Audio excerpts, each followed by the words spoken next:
Hi, everybody, and welcome back to Don't Praise the Machine. John Maloney. I watched the first episode of TLC's The Baldwins, so you don't have to. I'm so glad. I mean, I will, but I know that... but you don't have to. You know you don't have to now. I know I don't have to. You didn't know before, I'll do but it. you know now. I'll do it for pleasure now at my own pace. When it's released on Foxtel in Australia, I'll watch it. March 6th. I can't wait. I've got my 10-day subscription so that the moment my 10-day free trial, so that the moment it comes out, I can quickly watch it and then unsubscribe so I don't have to pay a cent to the pigs at Foxtel. Man, I got sent the article by so many people. Thank you so much to all of my lovely Don't Praise the Machine fans. Particularly, I want to say Sam Cook, Scott Robertson, and my father, which was quite a surprise that Stephen turned up in my emails because he's not usually, he's like, my dad's the least celebrity gossip person, but he does read The Guardian, I guess. So I just got this. Yeah. I just got this email that, you know, it's just something like, I think you'll be able to dine out on this one, Alex. And then just send me the article. But I should bring it up. Just the actual headline is so scathing. That's great. It's from Lucy Mangan, and it was from Monday this week. The Guardian review. The Baldwins review. Alex's dreadful reality show is a new low for TV 1 star, which is, you couldn't have asked for a more Don't Praise the Machine Guardian review. This fly-on-the-wall series about the actor's family in the lead up to the Russ trial feels in extremely poor taste. It's entirely unnecessary television that makes the actor and his wife look dreadful. So not a big fan of that show in The Guardian.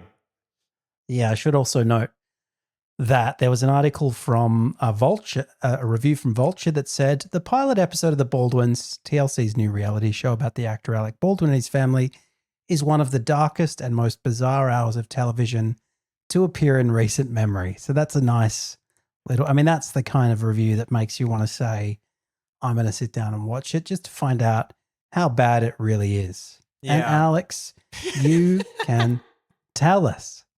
And Alex, for the next 50 minutes, you're going to tell. Yeah, I'm going to make the episode twice. We'll do it 2-hour episode twice as long as the show itself. Exactly.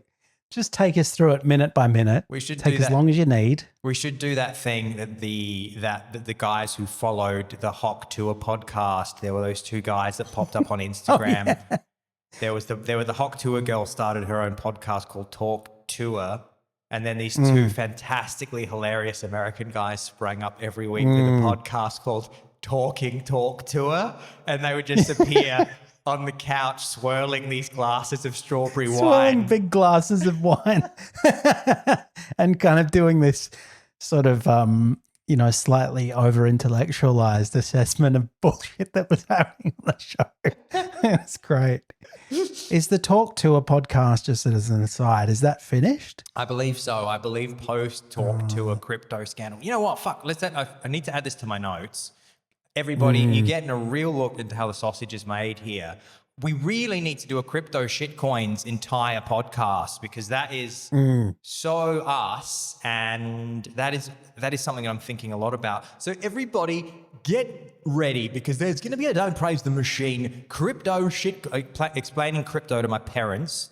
Going to be doing a little bit of basic blockchain, a little bit of basic Satoshi history, and then we'll go into what's happening in the world of shitcoins. I'm just going to put shitcoins in my note. But yeah. By the way, are you aware that you have an echo on your voice? You do on this side. I don't know why. No, I didn't. I think I initially thought that was a gimmick, and then it just kept going on, and I was like, maybe this isn't a gimmick. Hang on a second, because I've got a different headphone in, so I can't monitor my own thing. Let me have a look here. Is it? You can tell the audience. Is it up? Does it make? I kind of like it. It's like we're just having a chat in a cave. Because I did the classic thing, which all DJs. I did the DJ panic thing, where I left because my Steinberg. I'm going to turn it off. There. How's that? That's better, yeah, John? That's better. It's good. Yeah. Although, as I said, I'm I'm a fan of the Echo, and it's unconventional. Do the whole podcast like, have you heard Don't Praise the Machine? One of them just has his voice with a slight echo, completely unexplained. It's like we've just gone crazy on the Windows 95 sound recorder, just adding echo function. I did the classic thing, which all DJs gives DJs nightmares, where you forget the adapter for your headphones from mini jack to quarter-inch cable, because my interface takes quarter-inch cable. The SD25s have the mini jack, and I did a work thing yesterday where I had to take my headphones to work, and I left the adapter at work, and it's every DJ's nightmare when you turn up to a gig and the DJ in front of you is like, "Oh, play one more, yeah, man," and then you're on, and there's like 1,000 people in front of you, all just ready for you to do the best set of your life, and you go, "Okay, here I go," and you pull your headphones out of your bag, and then you can't plug your headphones into the mixer because you've left your adapter at home, and then you have to go, "Oh, have you got a quarter-inch mini jack cable?" And if he goes, "Sorry, mate, like every time this happens to me, they never give it back, so I gotta go. Have a good set," and then they leave, and then you have to try and mix without headphones. Funny story. You just do a cappella DJ set for the 3 hours. That's great. But you have to basically, you have to DJ mix with no headphones. But I must, anybody, this is going to be a very esoteric reference. Anybody who gets this, I think the only person who's going to get it is if Jules Patch is still listening to our podcast. A DJ, a big drum and bass DJ, once forgot his quarter-inch cable. I played just before him at Heaven nightclub. His name is Shimon, and I remember I DJ'd, and he was on after me, and then he went, "Mate, I forgot my fucking quarter-inch adapter. Couldn't borrow yours, could I?" And I went, "Oh, here you go." And then he went, "Thanks, mate. Consider myself a DJ. Consider myself one of the family," because I could only do Cockney accents when I do British people. Haley talked to her. She released her shitcoin, and then she came back, I think, for one brief episode where she apologized. And I do believe that she may have disappeared again. That whole shitcoin world, the meme coin world, we have got to get into in another episode. But in this one, I got to talk about those Baldwinco family. I'm talking about Hilaria and Alexia. So I watched it. Hilarious. Yeah. I watched it last night. I got home from a event that I was doing with my work, and I sat on my couch with a plate of cevapcici and onion, and isn't that the right dish? I can recommend, if anybody's thinking of watching the Baldwins, I can recommend cevapcici, frozen kale, and grilled onions with a small... What? You're just eating a Balkan snack. It's really good. It is a Balkan snack. It's so good. So I did. I put it on, and it's just, I haven't watched reality TV for so long.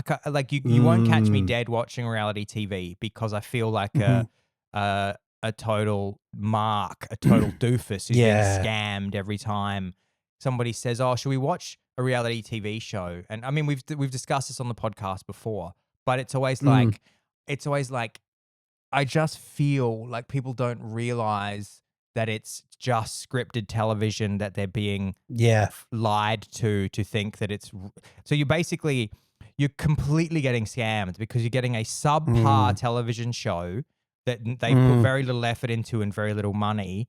But you will sit through it because you think it's real in a way that really happening. You wouldn't if they said, "Oh, the Baldwins is entirely scripted." So is that okay? Yeah. Is it okay that you sit through the show that we've like tightly scripted, and you'd go, "Oh, give it a go," and then you watch it and go, "But this is all pretend." It's like when you watch like Drag Race, or when you watch X Factor, or when you watch anything, it's just and people are going. But as you've bitterly pointed out to me, people will have conversations around the water cooler. oh, what about when Sinead did this? And you're Yeah. like, well, she didn't though. She didn't. Like, don't you care that she didn't? She didn't. It's not real. It's all it's all written. And I hadn't watched reality TV in so long. And I think the first thing was I was surprised at how exactly the same it is from like 20 years ago. Like Nick Kroll years ago was doing these incredible parodies of a reality TV show, the comedian Nick Kroll, where I assume he was using the same editors that actually edit real reality TV shows because the music and the style was so spot on. Hello, my name's Bobby Bottle Service, aka Bobby Bottle Service. Do you date me? And then like all the music and the talking heads and the way that they just, you know, there'll be a scene. He starts talking about his mother and chokes up. It's so stupid. That's right. My mother. It's so good. Anybody, if you haven't checked it out, have a look at Nick Kroll, The Kroll Show, Bobby Bottle Service. Nick Kroll's his takedown of reality TV, it was so amazing at how spot on it was. I mean, I can't believe that you could watch the Nick Kroll Show and then just ever watch reality TV again because he had all the sort of the goofy, there's always the entire thing is just put this music behind this to make the audience think that we're saying this. Now do this, you know, Alec, of course, in the Baldwins, you know, Alec's sitting with his kids and he's got one of his 7 children on his lap and he's going, don't put that over there, Romeo. Don't put that over there. Doom, doom, doom, doom. You know, having 7 kids, it's crazy. Doom, doom, doom, doom. And all you need to do is just, you know, he could say the same line, but if you just, if you put sad music behind it, the exact same scene, you'll go, I'm having a different feeling here about this. Yeah, this is emotional sincerity time. Yeah. Or this is catharsis time, or reconciliation, whatever. Precisely. And it's, I totally know. That's bringing back memories because I don't. Look, if Come Dine With Me is on, I'll watch that. That's the only bit of reality show that survived the cull for me. My favorite was, my favorite in the last few, has always been, I think it's the X Factor because the cutaways to the audience are so clearly not what's happening on stage that whenever I look at the success of the X Factor or I watch people watching it and going, isn't the X Factor amazing? I'm like, can't you tell that all the cutaways to the audience, it's just not that's not what's happening in the room at the time. So somebody will go, Simon, I came out here tonight. Again, this is my only accent. I have one accent, everybody. It's Cockney.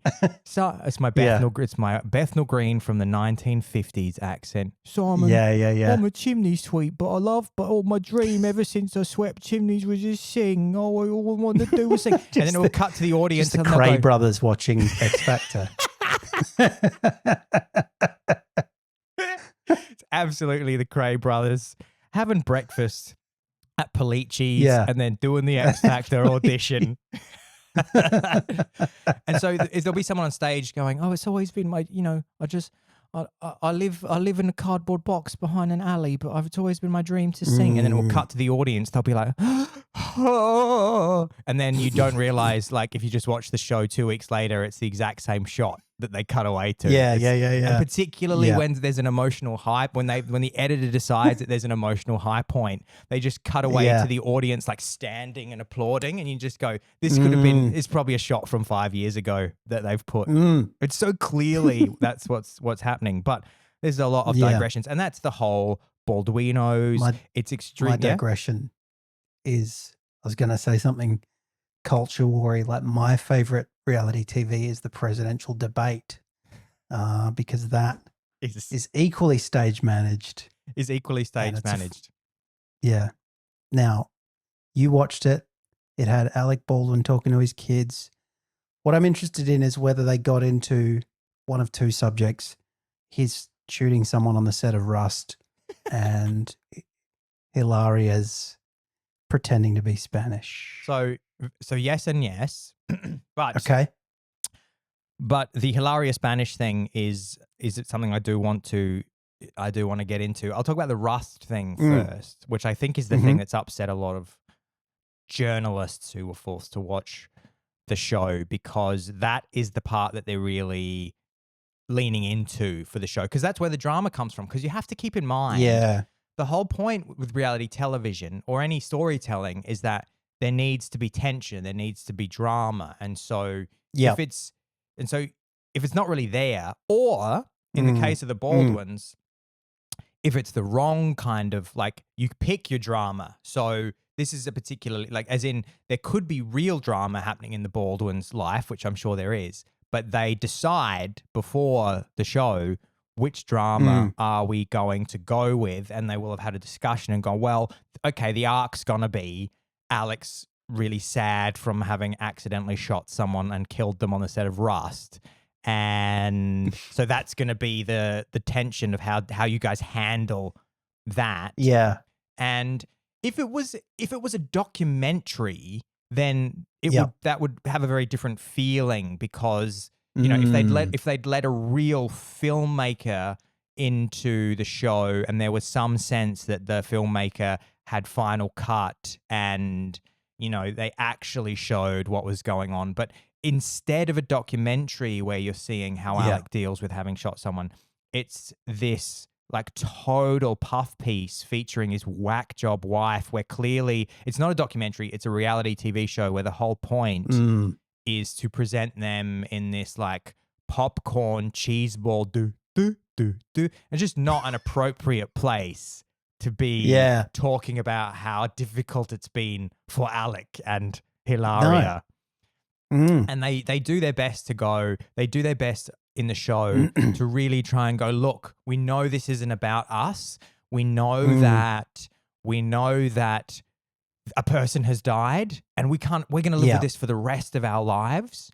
And we know how hard this has been for her. And we know that it's not about us, but here's a 10-part series about us and dealing with the featuring death. Those events. Featuring those events every episode. So that's sort of how they deal with it. But of course, like there would have been I'm sure that they don't really get, they're not going to get into, maybe you're more familiar with, are you familiar with the case, John? Because I was surprised when he shot that person that he was charged with manslaughter. I just would have assumed that they would have just gone, oh, he accidentally killed someone, like that's awful, but you know, case closed. Yeah. Well, I think the US has a kind of interesting gradients of, and we might have actually touched on this in an earlier episode where I was kind of briefly explaining some stage in the case, but they have different gradients of manslaughter that kind of get down to sort of involuntary manslaughter, and maybe even different levels of that. So you're really talking about not what you'd normally think of as manslaughter, which in Australia would be the next step from murder, where you have killed someone recklessly indifferent to whether or not they live or die, essentially. Yeah. And so a king hit could be, is that kind of like if I had get into a fight with somebody, so I'm engaging risky behavior, but I go, I didn't want to kill him, I just wanted to have a little rumble. Yeah, that's right. I just kind of grievously harmed him and he ended up dying. And maybe you can't prove that I intended that result, but I was certainly reckless as to whether that would happen or not. But in America, you can get down to involuntary manslaughter, where you've obviously done something that, you know, you didn't intend the result, but maybe it's essentially negligence. So that what they would have been, the kind of substance of that charge would have been, look, you created an unsafe environment on set, and there was practices that were kind of, you know, not above board, and that's why, you know, you were a producer, you should have been in control of whether there was live ammunition on the set, et cetera, et cetera. But as it happened, they chucked it out, so probably was a weird charge to bring, and I think they might have actually withdrawn it and then brought it again, and so it was, you know, it was kind of a controversial thing, and the argument was they were just trying to kind of get a scalp, because he's a famous person. And in America, some of these people are elected, which is a great system, because you have people prosecuting crimes so that they can then say at elections, look what a hard ass I am. So yeah.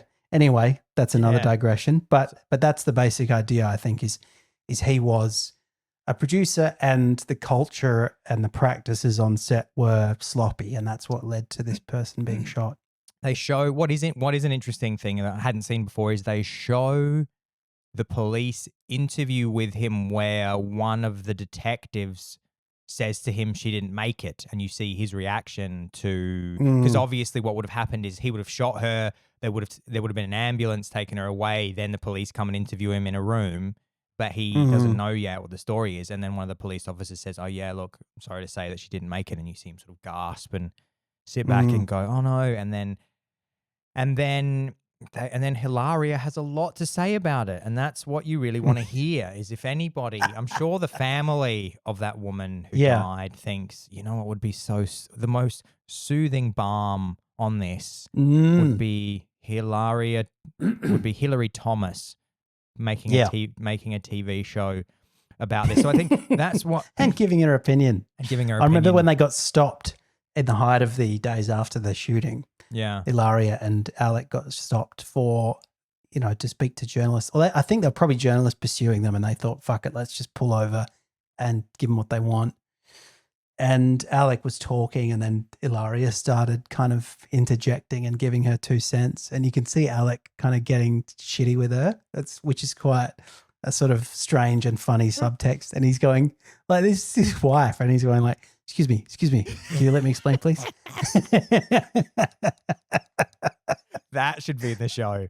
That, like, if the show was their real relationship like that, then that would be great. That would be excellent. Of course, the Spanish speaking thing is the most interesting to me. Is the most interesting, and I think to most people is the most interesting. That should be the most interesting part of the series, and it's very, very telling how it is dealt with in the show. So before they even refer to it in the show, you can see, if you know to look for it, you can see exactly what they are trying to do when they lay the groundwork at the start of the show. And what they try and do, which is, again, like, this is why I fucking hate Hollywood and media elites, is how they try and, like, gaslight you into not focusing on the actual substance of what is the interesting point of something, because it doesn't reflect well on them, and that's not what they want you to focus on. So as soon as the show starts, they start going. It's like in the first few seconds of the show starting, they cut to the like media footage at the time of when they met, and it's going, Hilaria Thomas, 26 years, Alec Baldwin's Jr. Hilaria Thomas, she's 26 years younger than Alec Baldwin. What's he doing? She's 26 years younger than him. And I'm just going, yeah, okay, here we go. So the way that you're going to show that you're warts and all, and the way that you're going to show it's a real TV show, and we're not shying away from talking about uncomfortable issues, is we're gonna face the fact that she's 26 years younger than Alec Baldwin. And I'm like, who the fuck has been talking about her being 26 years younger than Alec Baldwin, like, for the last fucking 20 years? Like, nobody, since they met, nobody has given a fuck that she's 26 years younger than him. Yeah. And then the whole first start of the show, like, there's a bit of an intro about how they had 7 kids. And then, there's a bit of the intro about, like, we have 7 kids and we live in this apartment in Manhattan. And then, me and Alec, which she does a normal accent in the show. Me and Alec, we met, and everybody was saying 26 years younger, and there was a lot of media attention. And then there's this hilarious, that's great bit of misdirection. There's this hilarious line where she goes, she's just talking, she's going, 26 years younger, and people were saying, age doesn't make any difference. Of course it makes a difference, but I am 26 years younger than him, and I haven't 26 years younger. A lot of people were saying bad things about me, but to be honest, I haven't looked myself up on the internet in a long time, because I know people would be saying she's 26 years younger than him. But I'm not shying away from talking about that in my reality TV show, The Baldwins. And I'm just like, Yeah, what about the fact that you're a fucking sociopath that pretended to be Spanish? Yeah. Are you going to Yeah. talk about that? Which is really all people have mentioned is the fact that you. Only thing. Yeah. I mean, she didn't. Maybe your string of failed podcasts. Yeah. Talk about that. She didn't make a fake leaked social media video where she went, "Oh my God, I'm 26 years younger than Alec." No, she didn't. She did a fake social media leak where she pretended to forget an English word again, because that's the only thing people care about, because it's fucking mental. And and so the one reference to it is this total bullshit softball thing where Alec just says to her in a second, he just goes, "You're switching into your Spanish accent again." And we know all about that. And then he goes, do. And then she goes, cuts away to the talking head. And she goes, "So Spanish I'm raising my kids bilingual. Do. And Spanish has always been a really big part of my life. And I wanted to raise my kids bilingual. And my parents live in Spain. And so, I really exist between these two cultures. And so, sometimes I'm feeling Spanish and sometimes I'm feeling, that I'm going to speak English. And that's totally normal. It's totally normal to just feel different ways and experience two different cultures. And then it just cuts to another part of the show. And that's the reference. And it's just no. No, again, misdirection. Nobody was saying that there was an issue with occasionally, being, if you were speaking Spanish and then speaking English, nobody would go, "That's weird." The thing people think is weird is that you pretended to actually be from Spain, and which is so insane. And you potentially tricked your husband into you either tricked your husband into thinking that you were Spanish and then entrapped him through marriage and children, or he knew and you guys have just been playing this total fakery game for years. And that is just absolutely crazy. And you need to address why you have to pick one. Again, let's just make it very simple. Make it very simple for Hilaria. Did Alec know before you married him that you weren't Spanish? Because again, there is a piece of footage of Alec on David Letterman where he says, "My wife," so he's married to you, "My wife is from Spain." Did he know that you were Spanish? Did Alec know when you got married that you were Spanish? And if he didn't, why did he go on David Letterman and say that you were from Spain? Yeah. Were you both that's the controversy. Address that. Yeah. Address that, Hilaria. Do you think that was he working with a different understanding of the word "from"?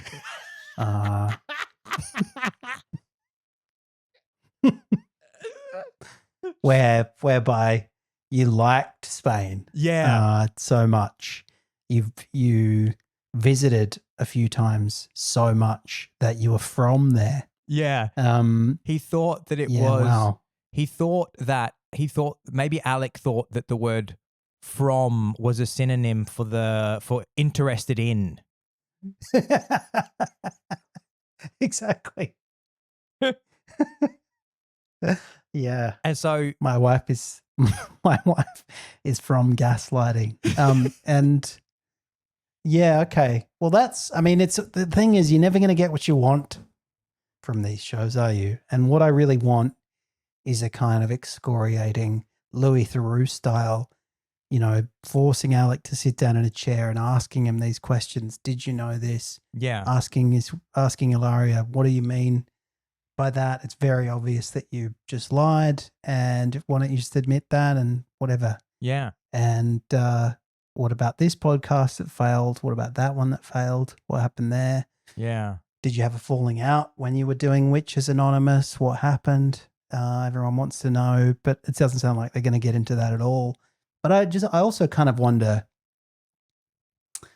one of the snippets of a review that I was looking at was basically saying the amazing thing about this is that it is kind of borrowing from a, now slightly bygone formula. Oh, totally. Totally dated. the formula always resulted in real life grievances. So there'd be like members of a family who, and there've been lots of these, obviously the Kardashians did one, but there's lots of other kind of previous examples of families who open their houses up to cameras.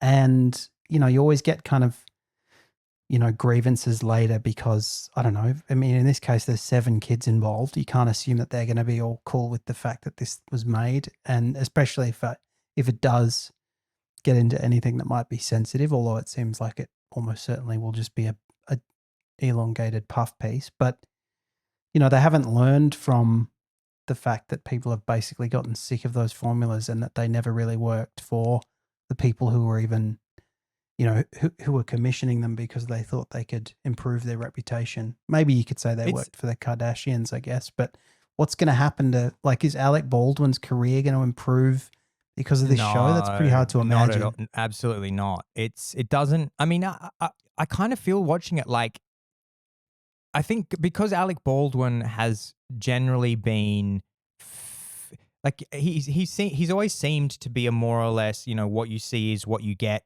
kind of guy, apart from the fact that he's never addressed the fact that his wife isn't Spanish, because you've seen this footage of him being this sort of curmudgeonly person on the streets of Manhattan yelling at reporters, and so you are just seeing that in the show, so you're not really seeing a different side of him. He's just kind of curmudgeon because he did, he's just been in the media for 40 years, so you're just very familiar with what you're seeing on screen, so none of it is. It's boring. That's the other thing about it is I was kind of surprised after having read a little bit of that Guardian article. I was expecting it to be sort of more entertainingly bad, but it's just so boring. Like nothing. All they do is, we live in this, and it's so out of touch. Again, like I swear to God, like these people who are in these industries, they don't have any other choice but to keep making these shows because their livelihoods and their identities depend on them. So they just go, well, it's going to be fine. We're just going to make a reality show about really wealthy celebrities and everyone's going to really love that in 2025. And it's just like, this is so tone deaf. It's just a show about Alec Baldwin, and Hilaria is like the least likely and least relatable person. She just strikes you as one of those kind of psychos who you occasionally meet people in your life that you're just like, oh, that person's like a total psycho and you need to stay away from them. And then it's just like, oh yeah, she's just in Manhattan and she's married to Alec Baldwin and entrapped him and got him to have 7 kids with her. And now they're going between Manhattan and the Hamptons. And I'm just like, why would I want to watch this? Like these, you just seem like terrible. This is not a family that I want to be. Yeah, and it's just boring because like not enough. Again, because they don't actually deal with the with anything interesting. Like again, it would be. I mean, imagine if the whole show was about her pretending to be Spanish and it was her sort of mea culpa, where she went, I need to come clean because I was a bit of a psycho and I did make everybody think that I was Spanish. And then Alec divorces her because he goes, look, I have to come clean. I didn't know that she was faking being Spanish when I was on David Letterman. I actually married. That'd be a good show. I married her. But I wanted to also ask John, because this made me put all their kids, 7 kids in an orphanage at the end. That's the climax of the show.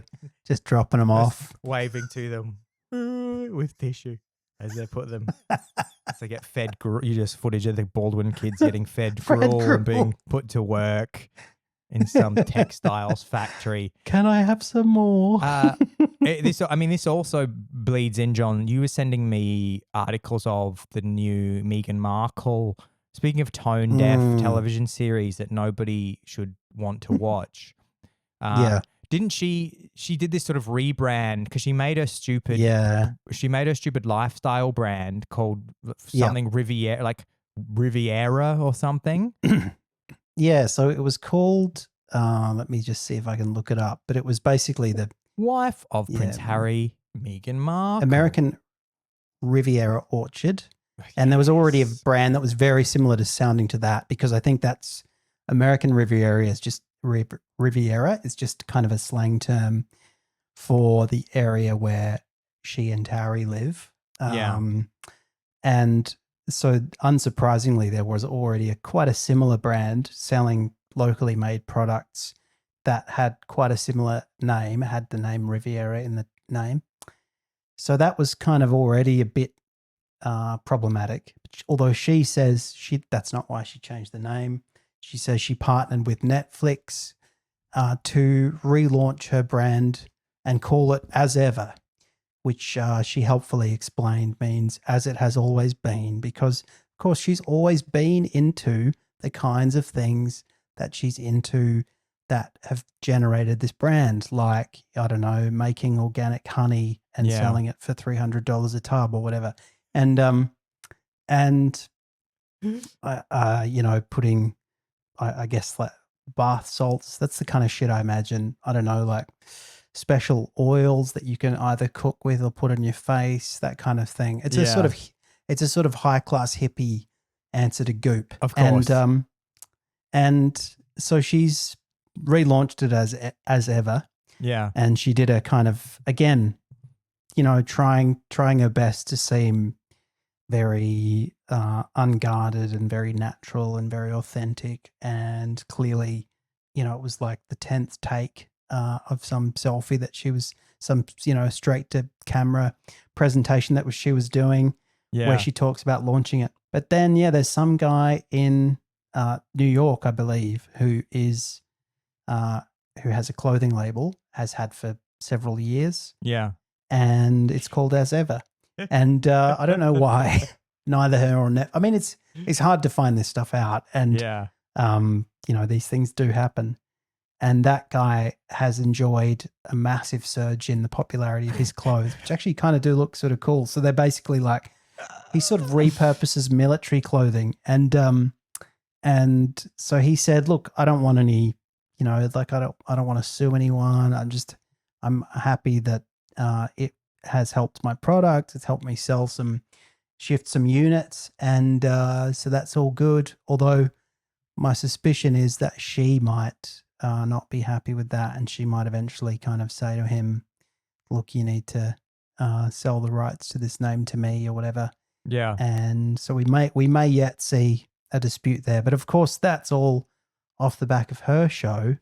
Really a lot of opportunities for hate watching coming up this year. So I'm happy that when I'm nursing my new daughter, I'm going to either be watching the Baldwinitos or I'm going to be watching, I think it's called With Love, Meghan. And that was slightly delayed by the release was slightly delayed by the outbreak of the fires in LA, I think. So that's coming out soon. And, you can just, if you wanted, you could just have a Friday evening with your friends where you watch maybe one episode of The Baldwins, then an episode of With Love, Meghan, then another Baldwins, whatever you want. Great. And then you'll online shop for the As Ever products. Watch the reruns of royal weddings and the Queen's funeral. Exactly. And just just wear a t-shirt funny, isn't it? that says I'm a bootlicking supplicant. It's funny that, I mean, I've probably said this before, but it's become truer over time that if you look at Prince William, Harry's brother, stayed behind, thought, no, I'm not going to kind of elope to Hollywood with my actress wife. I'm going to take the mantle of royalty and, do my ribbon cutting responsibilities and charitable obligations and blah, blah, blah.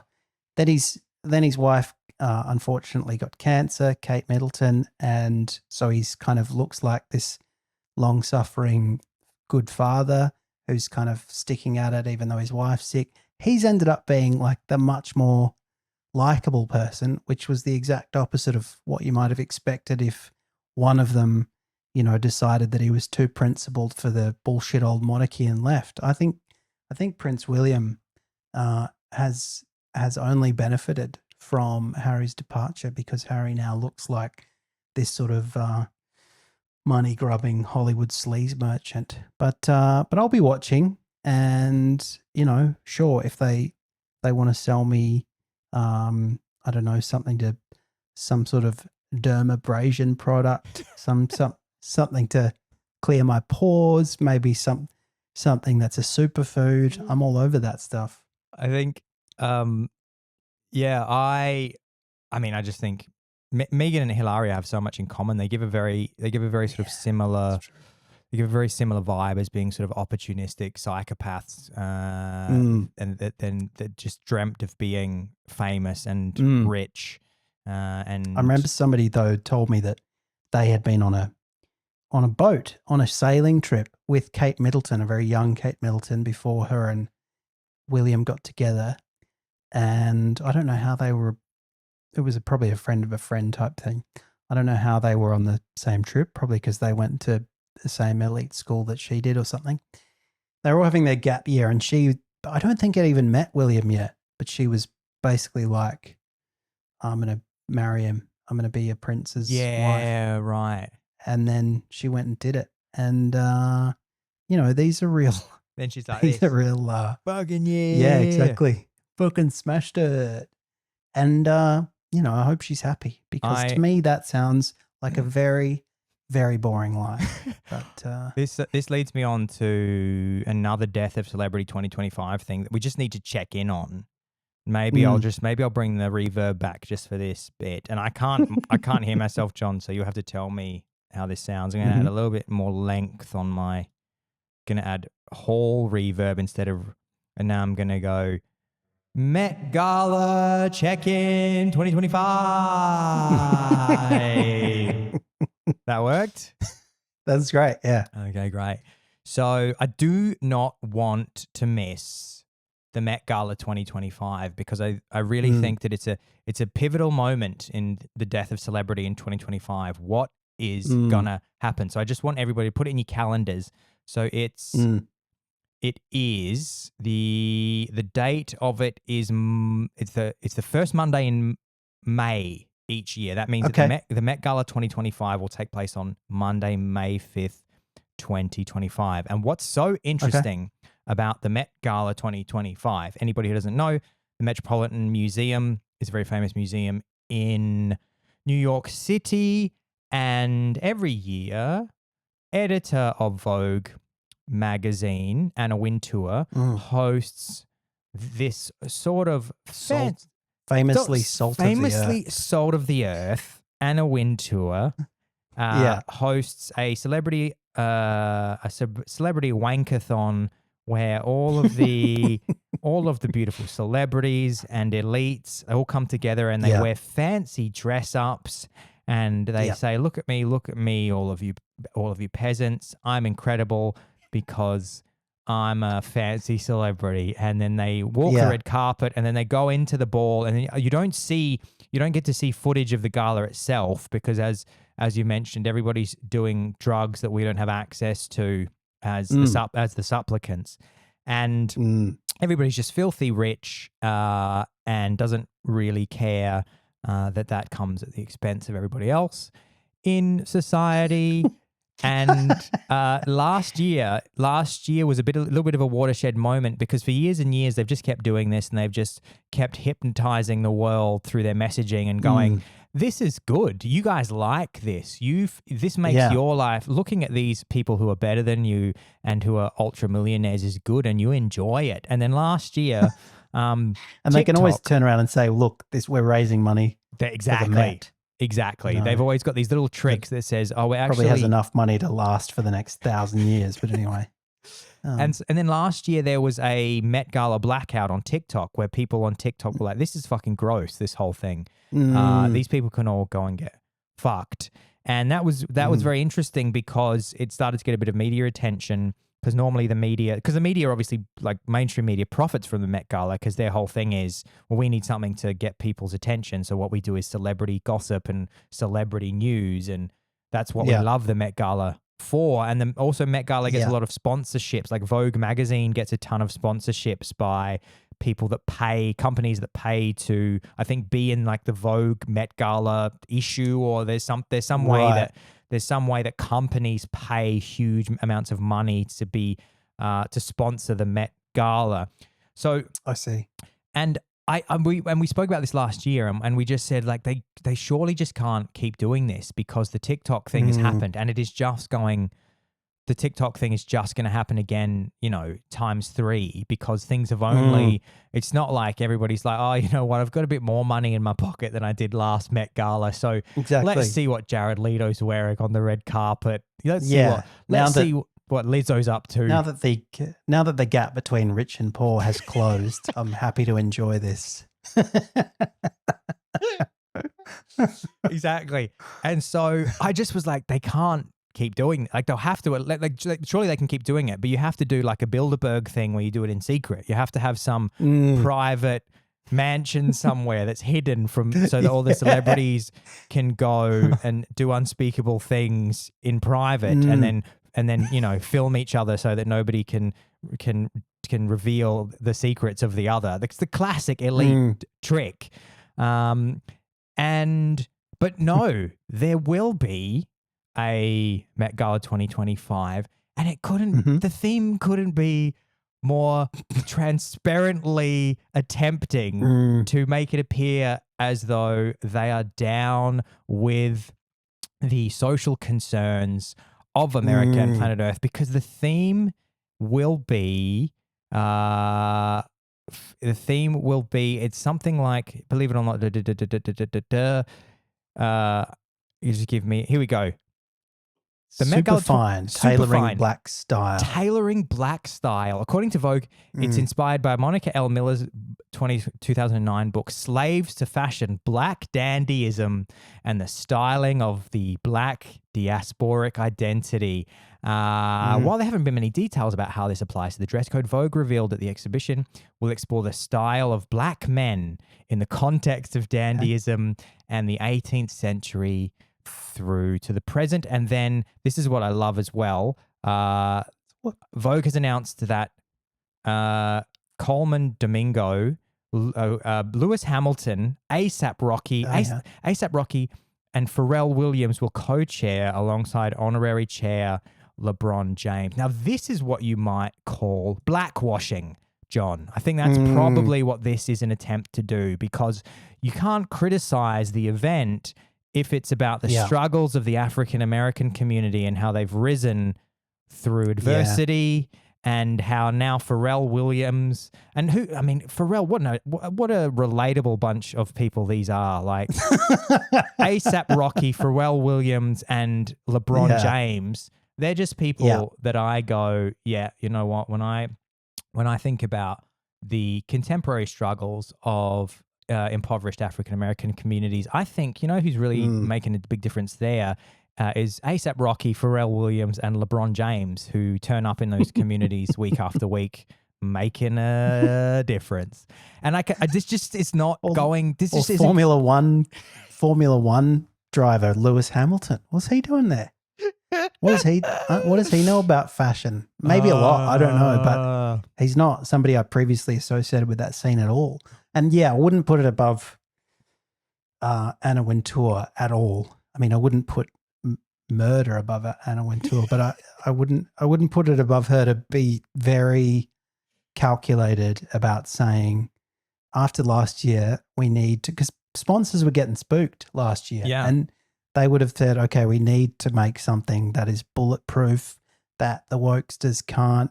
There's too many calculations to decide what's wrong with it and how it's wrong, and then it'll be fine. So they've done that. But I mean, as you alluded to when we on a previous episode found out what the theme was going to be. Yeah. You think, well, okay, what am I supposed to wear to it if I get invited? Because I'm not going to dress up as a black dandy, for obvious reasons. So I don't know what that's going to look like. Like I want Justin Timberlake to show up dressed like in pimp clothing. Like that'll be, remember how he used to do, Then people will go, and he'll go, I'm celebrating black dandyism, and people will go, isn't there a name for that? It's something like blackface. I cannot wait. I'm so excited. I mean, they surely, like, this will get a lot of attention for exactly what we are saying. It's just not going to play well. And I can't believe that they think that this is going to play well. People are going to go, no, like fuck Pharrell and fuck Lewis Hamilton and fuck LeBron James. Fuck all these people. Like just because you're African American doesn't mean that you're not like elite. I think that's kind of the idea. Yeah. She's going, well, they can't be elite because they're African American. I'm like, LeBron James, like Lewis Hamilton. These people are like dripping in wealth, and they all just turn up on fancy red carpets. Like they're just the same as you lot. And this thing is not above criticism. Instead of LeBron James, here's my thing. Here's what I'm saying, Anna Wintour. Instead of LeBron James and Pharrell and Lewis Hamilton as the co-chairs, I would like to see that the people that you bring as the so hang on, what are there has announced ambassadors, yes. Is that what they are? They are. Yeah. Anna Wintour has announced that they're Coleman Hughes, Lewis Hamilton, A$AP Rocky, Pharrell Williams, and Anna Wintour co-chair. They're chair people. It needs chairing. I would like to swap them out. Anna Wintour, this is slightly esoteric, but a few people in the audience will go, yeah, that's pretty funny. I would like to see them swapped out for Coleman Hughes, Thomas Sowell, and Glenn Lowry are the three black men that I would like to be the co-chairs of the Met Gala. I'm sure they'd be more than happy to turn up and give you their thoughts on what's going on in the world today and some of the themes that they would like to focus on for the event. And I cannot wait. Met Gala 2025 and Anna Wintour. Yeah, look, I don't know how that. I think they'd be too obscure for most people, but they'd enrich the discourse. I mean, look, in fairness, LeBron James is at least extraordinarily talented. I'm not sure. I mean, I suppose Pharrell is, but I'd say they're all lost me with Happy because of Happy. What was that great meme that was like it was basically like that Happy is like hell for people that work in retail.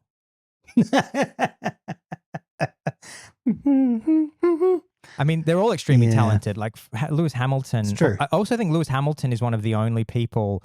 I mean, full props to Lewis for rising in, because like Lewis doesn't come from money, which is like that's just so unheard of in Formula One. Everybody in Formula One comes from like the wealthiest families that you've ever imagined, and I'm pretty sure Lewis Hamilton like didn't. And I don't think Schumacher, like let's not turn this into the Formula One podcast, but I don't think Schumacher came from money either. I think his German parents owned a little go-kart track, and that's how he got into it.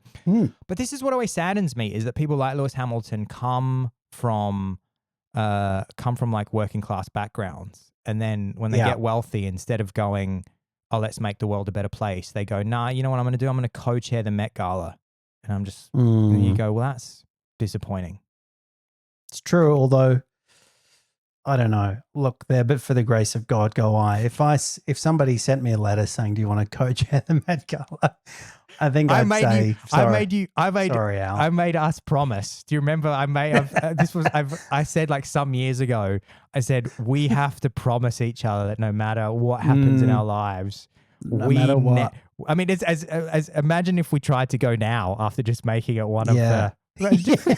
If we got invited, because of course Anna would do it as a power move. She'd go, look, the two biggest podcasters in the world. I'm sure like Rogan has been given an invite. They've said, come on, Joe, why don't you come to the Met Gala? Imagine Joe Rogan turning up to the Met Gala. That would just be completely the end of his podcast, because his whole thing is like about being just an authentic, normal person. Despite the fact that he's like incredibly wealthy. Imagine if Joe Rogan was just like, I mean, he'll turn up to the UFC. That's his Met Gala, is the UFC. That's the Met Gala, yeah.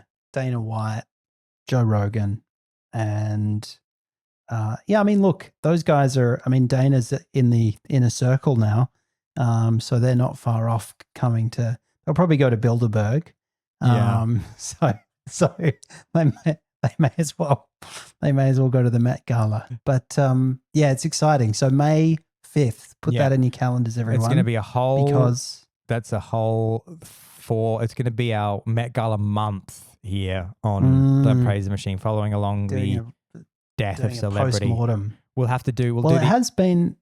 I mean, the Met Gala last year was a bit of a turning point that we'd been predicting for some time, where people were kind of shifting away from, I mean, obviously that's been a longer process where people have shifted away from your kind of mainstream e-news kind of bullshit celebrity suck up media. And this is the natural progression of that. But we'll see what happens this year. And I don't know, there's also been a bunch of intervening events that have kind of allowed it to pick up steam. But I think last year was particularly fucked because it coincided with, terrible things going on in Gaza and in Ukraine and so on. But those things are still going on for them, in that broad sense. So there's no reason why the public reaction should be any warmer this year. And I can't wait. Well, it'll be worse because there's like a vibe shift post Trump. Even if you're not like a Republican and you voted Democrat, like it's undeniable that there's more of there's now more people feel more comfortable saying, yeah, this is like not what I'm into this. Whereas like when it was like a Biden world, that like the Met Gala, everybody's a Democrat at the Met Gala, and he was in power, and now like Trump's in power, and so it's just going to be it's going to be a different. And not only is Trump in power, but people are feeling more emboldened to sort of lean more into their center rightness than they were in the previous years. So it'll just be very interesting because, of course, like conservative media is just going to be like, everyone's just going to go, this is completely tone deaf and fucked. And why? Maybe Trump will sign a executive order shutting it down. That'd be perfect. Just with his pen, just with his handlers coming over and putting another piece of paper in front of him that he doesn't know what it is, and just whispering what it is. This is for the Met Gala. The what? Yeah. Okay. I don't know what that is. People tell me it's very bad. It has to end, and we're doing something about it. What's that? Yeah. So this is for the Met Gala. Very bad. Very bad. A lot of people saying bad news. Bad news for our country. And then he's just going to sign an executive order. Well, that's been a good death of celebrity. LeBron. I mean, I like Jordan, but. I'm a 90s Bulls guy. He'd have to be a Knicks guy, wouldn't he? He'd have to be a Knicks guy. I suppose he would. Yeah, I don't know what his views on basketball are. That was a great death of celebrity. One of the themes of the show. It's the podcast all about the ways that technology and the internet is shaping culture and so much more.